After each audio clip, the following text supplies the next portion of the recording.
Bienvenue à cette revue des marchés boursiers Cachemire du mardi 22 avril 2025. Quand on regarde un peu les indicateurs, ça a fini au vert, pas à peu près aujourd'hui. En avant-marché ce matin, on avait parlé là, que c'était au vert et que c'était intéressant, mais là, ça a fini vraiment haut. Pourquoi? C'est parce que c'est toutes les négociations entre la Chine et les États-Unis. Scott Bessent, qui est un peu le ministre de l'Économie, ministre des Finances, aurait dit, ou en tout cas, aurait rencontré des banquiers américains dans un sommet et aujourd'hui aurait dit là, que ça prenait une entente avec la Chine et que c'était intenable des tarifs de cette hauteur-là et qu'il y avait des discussions en ce sens. Donc, on s'attend à une désescalade. Donc, désescalade, c'est très chaud, hein, l'histoire des tarifs. Là, en tout cas, ça a fait baisser beaucoup les marchés. Et ça pourrait les faire bondir aussi. Ça va être à suivre. TSX à Toronto, 297 points de hausse. Aujourd'hui, 24 305. Le Dow Jones, 1016 points. 39 186. Le S&P 500, 129 points, s'envole. 5 287. Le Nasdaq, 429 points. 16 300 points. Le pétrole aussi parti en hauteur. 1,23$ de hausse, 64,31. Le Bitcoin est en feu, 91 247 au moment où je vous parle. 3 714 $ de hausse aujourd'hui. L'or retraité.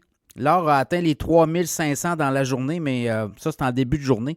Mais ça s'est calmé par la suite. 3 379,70 $ l'once d'or, en baisse de 43,70 $. Si je regarde les obligations, notamment les rendements obligataires, 10 ans, les obligations du gouvernement des États-Unis, 10 ans, 4,4 stable. On était à 4,41 lundi, donc ça a vraiment sécurisé tout le monde. Le dollar américain a repris de la vigueur.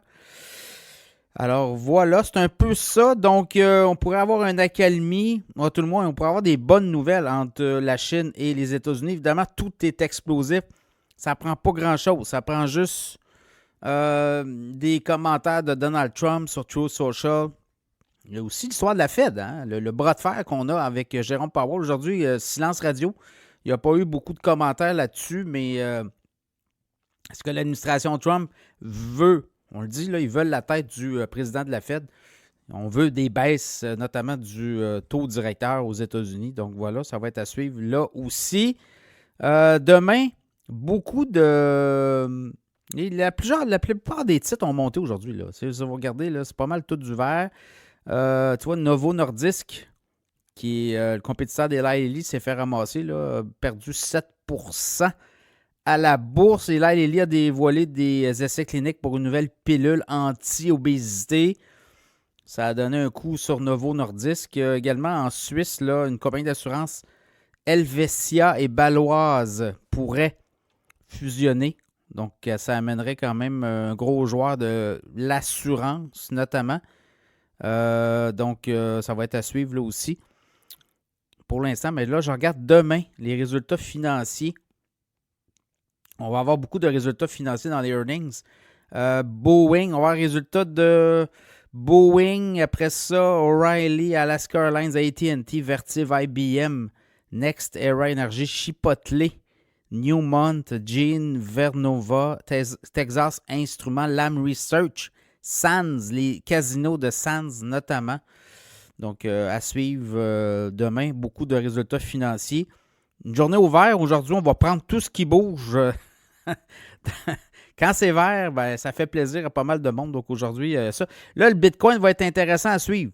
Bitcoin, s'il franchit là, 94 000, pourrait s'envoler vers les 99 000 et là, franchir les 100 000. Là, ça peut partir en folie. Les gens reviennent. Les gens reviennent dans le Bitcoin. Les gens reviennent dans l'or. Est-ce que cette montée des marchés boursiers aujourd'hui est tenable? Est-ce que c'est jouable pour les prochains jours? Ça va être à suivre. Beaucoup de... Ça va dépendre comment les politiciens américains là, vont jouer la partie avec la Chine au cours des prochains jours.